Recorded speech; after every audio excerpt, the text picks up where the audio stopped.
Om Swastiastu. Selamat siang Bapak Ibu. Hari ini saya sebagai kepala sekolah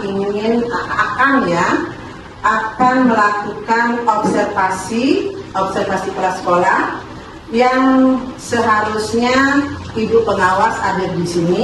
Karena beliau ada suatu kegiatan, jadinya laporan untuk observasi itu hanya berupa video. Nah, hari ini materi yang perkenalkan di sini tentang refleksi kompetensi guru. Nah, Bapak Ibu kiranya pasti sudah tahu karena pada saat observasi kelas ya, yang wanti-wanti tentang refleksi ya. Nanti lagi sebentar kita akan berdiskusi, tetapi sebelumnya mari kita pahami dulu tentang refleksi.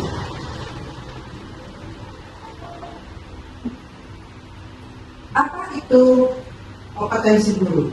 Jadi pertama kompetensi guru dulu itu adalah seperangkat kemampuan atau keterampilan yang harus dimiliki oleh seorang guru agar dapat menjalankan tugasnya dan tanggung jawabnya secara efektif dan profesional.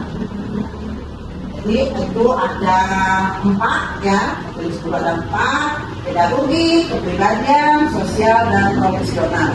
Inilah yang merupakan hal yang sangat utama yang dimiliki oleh seorang guru ya, agar menjadi guru teladan yang disegani, disayangi oleh siswa. Sifat ini, kemampuan inilah yang harus dimiliki. Di sini kita lanjut tentang refleksi yang akan nanti kita diskusikan. Refleksi dapat meningkatkan profesionalisme pendidik, seperti meningkatkan kinerja dan terus belajar memperbaiki setiap tindakan yang dilakukan. Jadi kita tahu refleksi itu akan lebih baik sering dilakukan pada saat kita melakukan kegiatan. Ya, nah karena kita di sini di sekolah, refleksi bagi guru adalah refleksi pembelajaran di dalam kelas. Jadi setiap selesai melakukan pembelajaran, buatlah refleksi diri.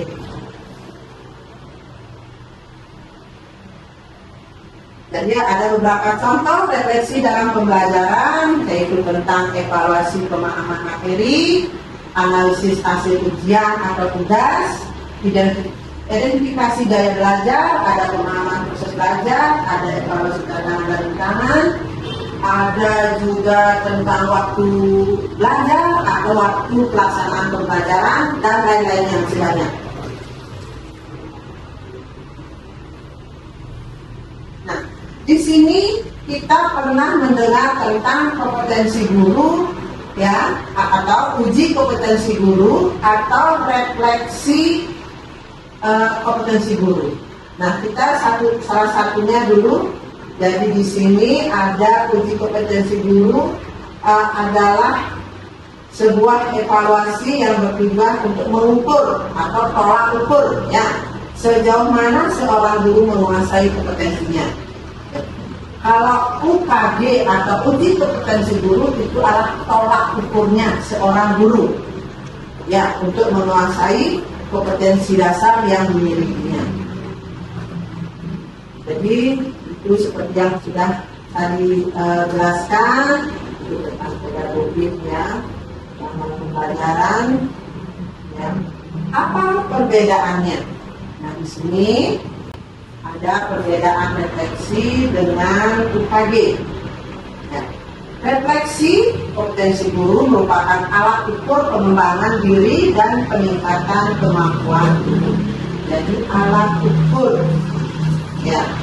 Sedangkan UKG merupakan tolak ukur kemampuan dan kompetensi dasar pendidik. Tolak ukurnya dari mana ya kemampuannya.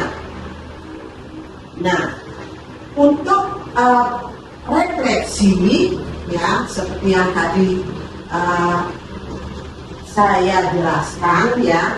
Jadi itu sangat bagus apabila Bapak Ibu, ya, yang ulangi lagi, inti dari diskusi kita nanti adalah bagaimana seorang guru melakukan refleksi pada saat selesai pembelajaran, ya. Nah, Bapak Ibu, jika belum paham tentang refleksi, ya, saya sarankan sebagai kepala sekolah, ya, Bapak Ibu wajib mengikuti pengembangan profesional guru, seperti contohnya workshop, ya, pelatihan, webinar, bimtek, atau berkolaborasi dengan teman sejawat, ya. Jadi kalau sudah berkolaborasi dengan teman sejawat, ya, artinya seprofesi, tentunya akan lebih mudah untuk mencari jalan keluar suatu masalah, ya. Jadi inilah cara yang sangat simpel, ya, sangat tepat, ya. Begitu juga jangan lupa lagi satu tentang Bapak Ibu ke PNM. Selain workshop, pelatihan, bimtek, ya, terus di Kombel, ya, juga sangat bagus kalau Bapak Ibu membuka PNM, ya, karena di sana, ya, Kemendikbud sudah menjelaskan dan memberikan fasilitas itu agar Bapak Ibu bagaimana caranya di kurikulum Merdeka ini mampu melaksanakan pembelajaran sesuai dengan kurikulum Merdeka, ya. Nah, itu yang perlu yang sampaikan, ya. Nah, sekarang mari kita berdiskusi tentang apa sih tantangan, ya. Inti dari pertemuan ini adalah, ya, fokus perilaku yang ambil adalah mendiskusikan bersama guru-guru tentang refleksi, ya. Jadi setelah Bapak Ibu melewati waktu dalam pembelajaran kelas, baik saat observasi, ya, terus pembelajaran setiap hari, ya, tentunya ada beberapa teman yang masih belum paham, belum melaksanakan refleksi itu di dalam kelas. Apa tantangan yang dihadapi dalam mengelola waktu? Nah, sekarang ini perlu saya jelaskan sedikit. Pada saat observasi, Bapak Ibu ada beberapa yang belum tepat waktu dalam melaksanakan pembelajaran, ya. Seperti contohnya kalau 2 jam harusnya dari kegiatan awal, inti, penutup, penilaian sudah 2 jam pelajaran. Nih, nah itu yang kita bahas sekarang, ya. Apa tantangan yang dihadapi dalam mengelola waktu sesuai modul yang sudah Bapak Ibu biasanya lakukan? Itu kita diskusikan. Yang kedua, apa yang sudah paham itu mungkin akan tahu apa strategi yang sudah dicoba atau yang sudah dilaksanakan di dalam menangani bagaimana kita melakukan ini. Nah, seperti itu. Sekarang kita berdiskusi bersama-sama, ya. Kira-kira Bapak Ibu ada catatan? Nah, ada yang kurang jelas nih, karena intinya kita di sini adalah mendiskusikan tentang refleksi pembelajaran. Silakan diskusikan bersama teman-teman. Kira-kira apa ya? Siapa yang bisa? Jadi mungkin Bapak Ibu bisa merefleksikan diri. Oh, pada saat saya di observasi, saya melebihi jam Mungkin bisa seperti itu. Jujur saja saya tidak mau menyebutkan siapa, ya. Sendiri saja dia yang menilai. Karena ada yang tepat waktu sampai awal pembelajaran sampai akhir dari tepat 2 jam. Karena dia kan sudah menginformasikan cukup 2 jam waktu untuk satu modul di saat observasi. Ya, Pak, siapa yang bisa apa? Mari kita berdiskusi. Kenapa? Ya, kenapa sampai itu terjadi? Itu tantangannya. Ya, terus mungkin yang sudah terbiasa pas mengajar bisa menjawab di strateginya apa? Ya, karena dia sudah betul-betul mengajar, mungkin praktek di rumahnya mungkin ya. Karena kalau tidak observasi kan bisa saja dia sampai terakhir tidak pernah memikirkan waktu. Yang penting bel pulang dan bel mengasuh, kan begitu biasanya. Ya, jadi selesai tidak selesai anak itu jam bel mengasuh ya mengasuh. Tetapi dalam observasi itu betul-betul harus sudah menjadi target.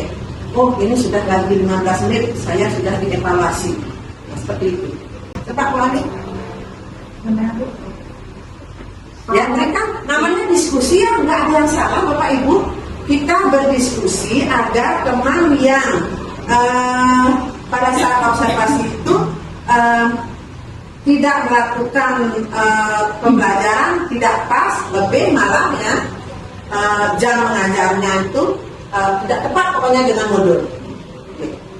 Menurut Tian, mungkin kalau dalam pembelajaran itu bagi yang waktunya kurang tepat atau melebihi sudah, itu mungkin penyebabnya karena dia keasikan memberikan materi, menjelaskan materi mungkin keasikan, jadi dia tidak lupa akan waktu berapa JP dia akan memberikan pada modul itu. Strateginya kalau waktunya itu melebihi karena kita keasikan memberikan materi, kalau strategi dia sendiri itu kita kan soal itu tidak hanya perlu memberikan evaluasi secara individu, kita bisa saat proses pembelajaran berlangsung kita bisa memberikan penilaian. Ya. Itu strategi. Ya, materi dan pengolahan dalam teknik memberikan evaluasi. Ya. Ada yang lain? Ya. Kalau saya sendiri ya tantangannya kenapa itu bisa melebihi dari umumnya. Kalau di kelas 1 itu kita hampir susah memprediksinya, Bu. Kadang ada aja gangguan di kelas 1. Contoh kayak kemarin misalnya. Pada saat kita menjelaskan ada aja anak yang tiba-tiba, ingat kan Ibu waktu kita observasi itu anak yang nangis. Nah, nangis itu tuh salah satu penghambat, Bu. Jadi kita harus menenangkan anak itu dulu biar yang lainnya tidak terganggu. Itu salah satu. Terus juga ada juga anak yang kadang kan diambil pulpen pensilnya, udah dia mengadu, Bu guru pensil saya diambil. Nah itu kan kita harus tetap juga giniin anak itu dulu, Bu. Yang namanya kelas 1 itu salah satu yang penghambat kalau di kelas kecil, Bu. Jadi kita sudah fokus menjelaskan ini ke anak-anak, ya ada anak-anaknya kayak gitu, Bu. Dia sudah mendengarkan. Kalau kita tidak menanggapi itu dulu, kan kasihan juga anak-anak. Kita sudah gini Bu guru tapi tidak ada tanggapan. Ini salah gitu. Itu yang salah satu. Mungkin kalau masalah terkait dengan strategi yang dipakai itu kan sama mungkin seperti Bu Oni, tidak harus kita memberikan apa namanya itu khusus pada saat jam pembelajaran berlangsung pun kita juga bisa memberikan penilaian. Kita sudah tahu oh anaknya ini ini kayak gitu. Kalau memang gini, kita sih sebagai guru sudah berusaha sekali bagaimana caranya membendit waktu agar 2 jam pelajaran itu terselesaikan, materi, penugasan, penilaian itu harus selesai. Pastilah kita memprediksikan itu, tapi ya hambatan-hambatan itu yang sering ada, yang susah kita prediksi. Kalau yang ya di kelas 1. Tapi saya sudah berusaha sekali semaksimal mungkin, oh ini harus selesai segini. Jadi di kelas 1 jadi hambatannya tidak sesuai dengan waktu, tidak sesuai dengan modul yang ada, tidak sesuai waktu yang ada di modul. Itu strateginya mungkin namanya evaluasi kan tidak harus ya seperti dibilang sama Bu Oni, tidak harus satu-satu begitu ya. Jadi kita bisa melihat dari keseharian. Kalau memang sudah istilahnya kita tahu bahwa anak ini mampu, kita melihat itu. Yang kedua, dari langsung kita tes secara umum, istilahnya tanya jawab. Dari tanya jawab itu kita juga akan tahu dari angkat tangan, biasanya anak-anak ya, biasa kalau sudah angkat tangan sedikit banyak di otaknya dia pasti ada jawaban. Ya benar atau salah itu tidak masalah. Yang penting dia sudah paham. Ya, paham dalam artian bagi kita ya, artinya dia sudah bisa mengangkat tangan, menunjuk tangan, berarti dia sudah paham dengan pertanyaan kita. Jadi itu tidak selalu ya, selama ini kan ada lembar kerja itu sangat bagus juga membantu ya, tetapi jika itu dilakukan harus betul-betul dipelajari. 15 menit terakhir sudah mulai evaluasi biasanya. 10 menit mengerjakan tugas, 5 menit membicarakannya. Ya, periksa ya kita sebagai guru. Ada yang lainnya? Pak Ket mungkin? Kalau di kelas tinggi masalah manajemen waktu itu tak ada sebenarnya yang terlalu mempermasalahkan. Cuman ya itu kadang-kadang apa yang disampaikan oleh Bu itu kita kasihkan memberikan materi, jadinya waktunya yang seharusnya tepat jadi lebih. Cuman itu saja kalau kita sendiri itu saja. Jadi permasalahannya apa Pak? Kadang-kadang kasihkan saja Bu, kasih materi ya. Keasikan memberikan materi, apalagi kalau banyak membuat video. Nah, menayangkan video. Secara umum ya, pada saat Bapak Ibu observasi, yang mengobservasi. Nah di sini, walaupun Bapak Ibu menayangkan video, ya itu bukan berarti anak-anak akan paham. Jadi sedikit banyak. Ya, ini secara umum ya, karena yang sudah lihat Bapak Ibu sudah melakukan yang terbaik. Ada yang belum lakukan. Pada saat menayangkan video, jangan langsung melakukan pertanyaan. Ya, berikan dulu penjelasan sedikit ya tentang video yang kita tayangkan. Ya, jangan cari gampangnya video. Nah sekarang apa yang dimaksud ini? Langsung begitu. Ya, kurang itu. Jadi kita mungkin memberikan terutama tambahan yang ada di sekitar kita, ya, yang ada di sekitar kita kan itu yang penting yang pahami modul itu, ya, tentang misalnya contoh kelas 1 tentang badan kita. Dari badan kita ini pasti nanti akan menjurus ke badan temannya, apa namanya bagian tubuh kita. Jadi bukan bagian tubuh kita saja yang dipelajari, tapi bagian tubuh temannya. Lihat coba temannya ada nggak? Artinya kita akan mengembangkan yang ada di sekitar kita dan di kehidupan kita sehari-hari. Ya, tentang pasar gitu misalnya. Nah ini jadinya agak pendek, jadinya supaya bagaimana Bapak Ibu mengembangkan materi-materi itu jangan hanya menayangkan di video ya, tetapi sedikit banyak memberi tambahan tentang apa yang ada di sekitar kita.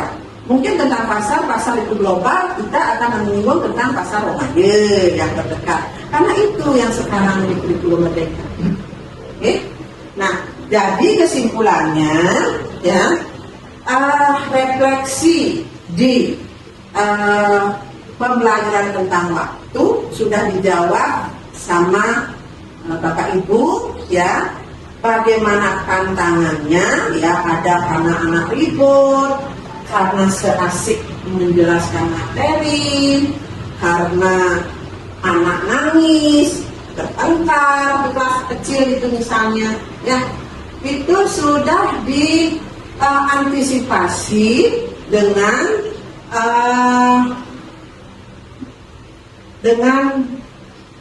kegiatan yang terakhir, yaitu evaluasi, ya, yaitu tanya jawab. Cepat sudah itu jawabnya.